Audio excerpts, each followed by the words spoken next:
আবু বকরের পায়ে সাপে সবল মেরেছে, সেটাও তো জানেন না? আলেমদের কাছে শুনছেন না ওয়াজ?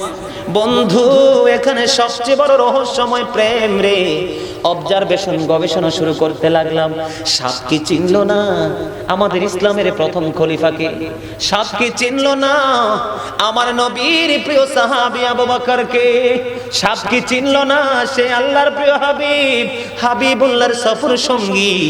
সাপটা কেমন করে আবু বকরের পায়ে সবল দিতে পারলো এবং বিষ দাঁত বসিয়ে বিষে কম্পন শুরু হয়ে গেল, সমস্ত বডিটা বন্ধু কালো হয়ে গেল। ও বন্ধু, ব্যতিক্রমী রূপ ধারণ করলো। গবেষণা শুরু করলাম, কেন রে সাপ নবীর প্রেমিকে তুমি সবল মেরেছো? বন্ধু, গবেষণা করতে করতে খবর বের হয়ে এসেছে সাপটা কেন রে আবু বকরের পায়ে বন্ধু সবল মেরেছিল। সাপের প্রেম। কিসের প্রেম? সাপ কেমন করে নবীকে ভালোবেসেছে, কোড আকারে এগুলো মাথায় সেটআপ দাও। সাপ বন্ধু, সাপ মানুষকে কামড় দেয়, সাপ মানুষের শত্রু, মানুষের বড় শত্রু, কিন্তু সেই সাপও সরকারে মদিনাকে ভালোবেসেছে। বন্ধু, যখন এই গুহার মধ্যে প্রবেশ করলো, গুহার চতুর্দিকে বন্ধু গর্তগুলো ছিল। আবু বকর সবগুলো গর্ত ফিল আপ করে দিল। এই দিক দিয়ে আমার নবীর বন্ধু ঘুম চলে আসলো। আমার নবী বন্ধু ঘুমিয়ে গেছে। আবু বকর সবগুলো সাপের গর্ত, বিচ্ছুর গর্ত তিনি ফিল আপ করে দিল, কিন্তু আরেকটা গর্ত অবশিষ্ট রইল। কোনো কিছু নাই যে গর্তটা ফিল আপ করবে। পরে আবু বকর সিদ্দিক রাদিয়াল্লাহু তাআলা আনহু ওনার পা দিয়ে বন্ধু গর্তের মুখটা ফিল আপ করে দিল। ফিল আপ করে দিতে দেরি রে, ওই সাপ আবু বকরের পায়ে সবল মারতে দেরি করলো না, কামড় দিতে বন্ধু দেরি করলো না। কামড় দিতে দেরি রে, আবু বকর বন্ধু সাপের বেশি শরীর কম্পন হয়ে গেছে, আমার চোখে দিয়ে পানি বের হয়ে গেছে।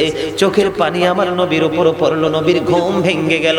বন্ধু, আমার নবীর ও বন্ধু পবিত্র জবান থেকে যখন থুতু মুবারক লাগায় দিল রে, সাপের বিষটা ধ্বংস হয়ে গেল জোরে জোরে সুবহানাল্লাহ। কিন্তু মজার বিষয় হলো, সবচেয়ে বড় বন্ধু, একদিকে আনন্দিত হয়েছে, আরেকদিকে আফসোস করেছি। আনন্দিত হলো সাপটা সবল মেরেছে, এই কারণে সাপটা তখন ডেকে ডেকে বলতেছে, রে আবু বকর, তুমি গর্তের মুখ থেকে তুমি পা সরাইয়া নাও রে, কারণ আজ আমার এই গর্তে বসবাসের বয়স আমার আজকে হলো 1500 বছর। আমি 1500 বছর আগ থেকে এই গর্তের মধ্যে অবস্থান করতেছি শুধুমাত্র ওই আল্লাহর প্রিয় হাবিব মদিনাওয়ালার দিদারের আশায়। নারে তাকবীর, আল্লাহু আকবার, নারে রিসালাত, ইয়া রাসূলুল্লাহ, আল্লাহ রাসূল যেখানে আমরা আছি সেখানে। নারে তাকবীর, আল্লাহু আকবার। বন্ধুরে আমার, সাপের উদ্দেশ্য হলো আবু বকরকে মেরে ফেলা না, আবু বকরকে ধ্বংস করা না। সাপের সবল মারার বাসা হলো তুমি পা সরাইয়া নাও, আমি আমার প্রাণের নবীকে প্রাণটা ভরে দেখব। কারণ আমি সাপ ও নবীর উসিলায় পৃথিবীতে এসেছি। কারণ রাসূল বলেছেন বন্ধু, আনা নূরুম মিন নূরিল্লাহি ওয়া কুল্লু শাইইন মিন নূরি। রাসূল বলেছেন, I am from the light of Allah and everything has been created from my light. মদিনাতে যখন জাবের প্রশ্ন করলো, রে জাবের বলল, ইয়া রাসূলুল্লাহ, সর্বপ্রথম আল্লাহ কোন জিনিস পয়দা করেছে, সৃষ্টি করেছে? তখন আমার নবী বলেছেন, ও জাবের, আমার নবী ডাক দিয়ে বলল যে the very first thing Allah created was my light. আল্লাহ রাব্বুল আলামিন সর্বপ্রথম আমার আপনার নবীর নূর সৃষ্টি করেছে। জোরে জোরে সুবহানাল্লাহ। আরেকটু মহব্বতে পড়ুন না সুবহানাল্লাহ। ও বন্ধু, সাপ যদি নবী চিনতে পারে, আমরা উম্মত হয়ে চিনলাম না, আমাদের মতো দুর্ভাগার কেউ হইতে পারে না। ঠিক না বেঠিক? আপনারা জানেন কিনা জানি না, মসজিদে নববীতে এখনো পর্যন্ত প্রেমের স্মৃতি হিসাবে বন্ধু একটা মরা খেজুর গাছ এখনো আছে, যার নাম হলো উস্তুনে হান্নানা। কি এই বাঁশ কি কথা বলতে পারবে? কথা বলেন না কেন? এই বাঁশ কথা বলতে পারবে, কাঠ কথা বলতে পারবে, যার প্রাণ নাই সে কি কথা বলতে পারবে?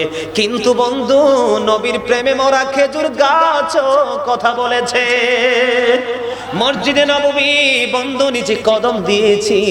মসজিদে নববীর মধ্যে যখন কোনো মুমিন কদম দিবে, মনে হবে যেন শ্রেষ্ঠ জান্নাত এটাই, কারণ নববীর সাথে আমার নবীর রওজা যুক্ত। আর নবীর প্রেমিক যে বেলাল, নবীর রওজা শরীফ জিয়ারত করে, বেলাল গেট দিয়ে বন্ধু সবাই মসজিদে নববীর মধ্যে কদম দেয়। বিশ্বাস করবেন বন্ধু, আল্লাহি আল্লাহর কসম করে বলছি রে, যখন আমি মসজিদে নববীর মধ্যে যখন ঢুকলাম, এবার ঈদ করেছি আমি পবিত্র ভূমিতে, আমার কাছে মনে হয়েছে আমি জান্নাতে কদম দিয়েছি। জোরে জোরে বলুন না সুবহানাল্লাহ। ও বন্ধু, আমি ওই মদিনায় যাওয়ার আগেও অ্যাক্সিডেন্ট ওয়াজের শেষে কক্সবাজার থেকে আসার সময় চট্টগ্রামে অ্যাক্সিডেন্ট করেছিলাম। আমি বলেছি আমি মরেই যাব, অসুস্থ শরীর নিয়ে বন্ধু মদিনায় চলে গেলাম। আমেরিকা থেকে, লন্ডন থেকে, আমার বাংলাদেশ থেকে আমার বিভিন্ন ভালোবাসার মানুষরা হাদিয়ে দিয়েছে, হুজুর একটু মদিনা ঘুরে আসেন। আমি তাদেরকে বলতে পারি না যে আমি অসুস্থ। এই যে দেখেন এখনো আমার দাগ আছে, অ্যাক্সিডেন্টের দাগ এখনো আছে, কালো হয়ে আছে, দেখছেন নি বন্ধু, অবস্থা খারাপ, নাক ভেঙে গেছে। আমি কিন্তু অসুস্থ হয়ে মদিনায় কদম দিয়েছি, 100% সুস্থ হয়ে বাংলায় কদম দিয়েছি। জোরে জোরে বলুন না সুবহানাল্লাহ। আমি যখন জমজমের পানি খেয়েছি, আমি মনে মনে বলেছি আল্লাহর নবীর দেশের পানি আমার বিমার সব ধ্বংস করে দিবে। যখন আমি মদিনার পানি দিয়ে বন্ধু গোসল করেছি, গোসল যখন করতাম আমার মনে হতো আমার ফিলিংসটা এমন আসতো রে, মাথা থেকে পা পর্যন্ত এই বডির যত দূষিত জিনিস আছে সবগুলো আমার নবীর দেশের পানি আমাকে মুক্ত করে দিয়েছে। জোরে জোরে বলুন না সুবহানাল্লাহ।